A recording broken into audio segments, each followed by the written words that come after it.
Hey guys, আসসালামু আলাইকুম। সবার কি অবস্থা? আশা করি সবাই আছেন ভালো।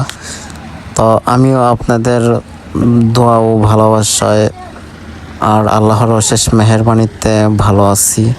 তো আজকে আরেকটি নতুন ব্লগ ভিডিও নিয়ে আসলাম আপনাদের মাঝে। আর সেই ভিডিওর মধ্যে দেখাবো আমাদের এলাকায় কিভাবে ধান কাটা হয়, কিভাবে ধান লোয়া হয়, কিভাবে ধান সিদ্ধ করা হয়, কিভাবে ধান শুকানো হয়, সব কিছু এভরিথিং এই ভিডিওর মাধ্যমে আপনারা দেখতে পারবেন। সব কিছু শিখতে ফুল ভিডিওটি দেখুন, কেউ স্কিপ করবেন না। তো এখানে আমাদের দেখতেই পারতেছেন আপনারা যে এখানে আমাদের কিন্তু দুইটি গাড়ি ধান কাটতেছে। তার মধ্যে একটি গাড়ি আমাদের ক্ষেতে ধান কাটতেছে আর একটি গাড়ি আমাদের পাশে যে আমাদের একটি চাচার জমি আছে ওইটাতে ধান কাটতেছে। ধান কাটার পরে অন্য আরেকটি গাড়ি দিয়ে এই ধানগুলো আমাদের বাড়ির পাশে এনেছি, এই যে দেখতে পাচ্ছেন আপনারা।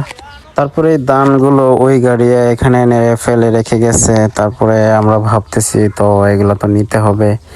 আর রোদও উঠছে অনেক, তারপরে রোদেও শুকাইতেছে এখানে আপনারা দেখতে পাচ্ছেন। আর এদিকে আমাদের হাওরের অবস্থা দেখুন, এই যে দেখুন ধান কিন্তু 2 দিনের ভিতরে সব মানে হাওয়ার পুরাটা কেটে ফেলছে ধান গাড়ি।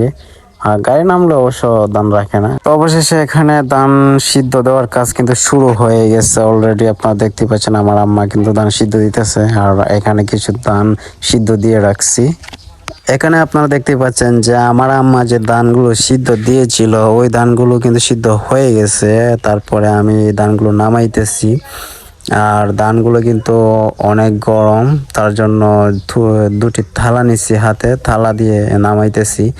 আর একটি মানে আমাদের গ্রামের ভাষায় খোলই বলি, এটার মধ্যে ধানগুলো রাখতেছি। ওই খোলই দিয়ে আবার আরেক জায়গায় নিয়ে রাখবো ধানের, যেখানে মানে সব সময় রাখা হয় বা যে জায়গা থেকে নিয়ে শুকানো হবে ওই জায়গাতে নিয়ে ওই খোলই দিয়ে রাখতেছি।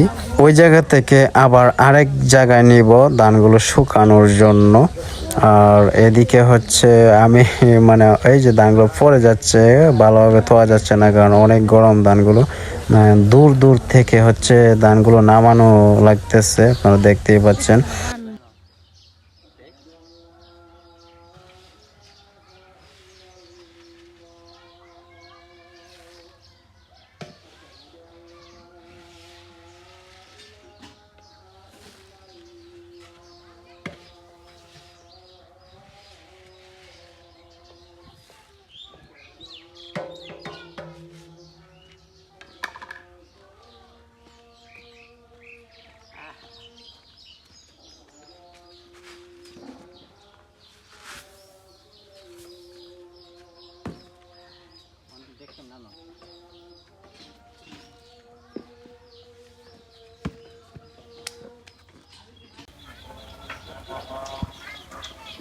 এই যে ধান সিদ্ধ দেওয়ার পরে এই যে এখানে রোদের মধ্যে শুকানো হচ্ছে।